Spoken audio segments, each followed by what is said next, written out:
میرے عزیز دوستو السلام علیکم۔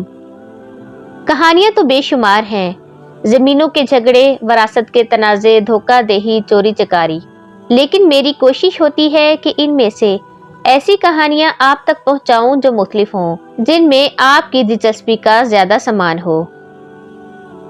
زیر نظر کہانی بھی ذرا مختلف قسم کی ہے اور امید کرتی ہوں کہ آپ کو پسند آئے گی۔ آج سے کئی سو سال پہلے کا ذکر ہے کہ ملک ترکی پر سلطان مراد کی حکومت تھی۔ یہ بادشاہ نیکی کے کام تو بہت کرتا تھا، لیکن کبھی کبھی اس کو اس قدر غصہ آتا تھا کہ اپنے آپ کا ہوش نہیں رہتا تھا۔ ایک دن اس نے ایک عالی شان مسجد بنوانے کا ارادہ کیا اور اس کے لیے دور دور سے اچھے اچھے کاریگر منگائے۔ ان میں سے سب سے اچھے کاریگر کو اس نے کاریگروں کا سردار بنا دیا اور مسجد کی تعمیر شروع کرا دی۔ یہ کاریگر 2 سال تک دن رات محنت کرتے رہے۔ آخر جب مسجد تیار ہو گئی تو یہ اس قدر شاندار تھی کہ جو دیکھتا تھا حیران رہ جاتا تھا۔ سلطان مراد بھی مسجد دیکھنے آیا تو اسے دیکھ کر بہت خوش ہوا، لیکن اچانک اس کی نظر مسجد کے ایک کونے پر پڑی جس میں ذرا سا نقص رہ گیا تھا۔ یہ دیکھ کر بادشاہ کو سخت غصہ آیا اور اس نے حکم دیا کہ بڑے معمار یعنی عمارت بنانے والے کاریگروں کے سردار کا ایک ہاتھ کاٹ دیا جائے۔ بیچارہ معمار بہت رویا پیٹا، لیکن بادشاہ اپنے فیصلے پر قائم رہا اور اس نے اس کا ایک ہاتھ کٹوا کر چھوڑا۔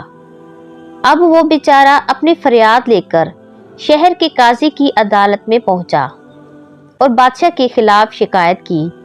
قاضی صاحب اللہ کے سوا کسی سے نہ ڈرتے تھے۔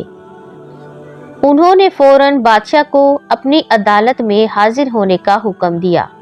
بادشاہ عدالت میں حاضر ہوا تو قاضی صاحب نے اس سے پوچھا، کیا آپ اس معمار کو جانتے ہیں؟ بادشاہ نے جواب دیا، جی ہاں، میں نے اس کو مسجد بنانے والے کاریگروں کا سردار مقرر کیا تھا۔ قاضی صاحب نے سوال کیا، کیا آپ ہی نے اس کا ہاتھ کٹوایا ہے؟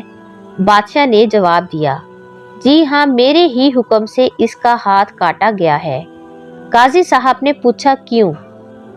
بادشاہ نے کہا، اس لیے کہ اس کی لاپرواہی کی وجہ سے مسجد میں فلاں نقص رہ گیا تھا۔ قاضی صاحب نے کہا، لیکن یہ ایسا جرم تو نہیں تھا کہ اس کا ہاتھ کٹوا دیا جاتا۔ یہ سن کر بادشاہ نے سر جھکا لیا اور بولا، بے شک مجھ سے غلطی ہو گئی۔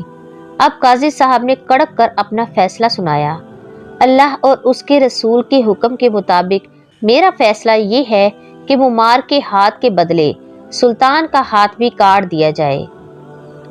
سلطان نے اسی وقت اپنا ہاتھ آگے بڑھا دیا اور کہا، مجھے یہ فیصلہ منظور ہے۔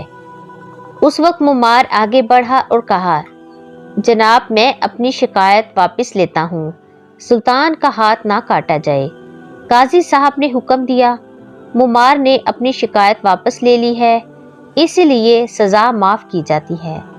سلطان قاضی کے فیصلے پر اس قدر خوش ہوا کہ اس نے انہیں ملک کا سب سے بڑا قاضی بنا دیا اور معمار کو اس قدر دولت دے دی کہ وہ اور اس کے بال بچے ساری عمر آرام سے زندگی گزارتے رہے۔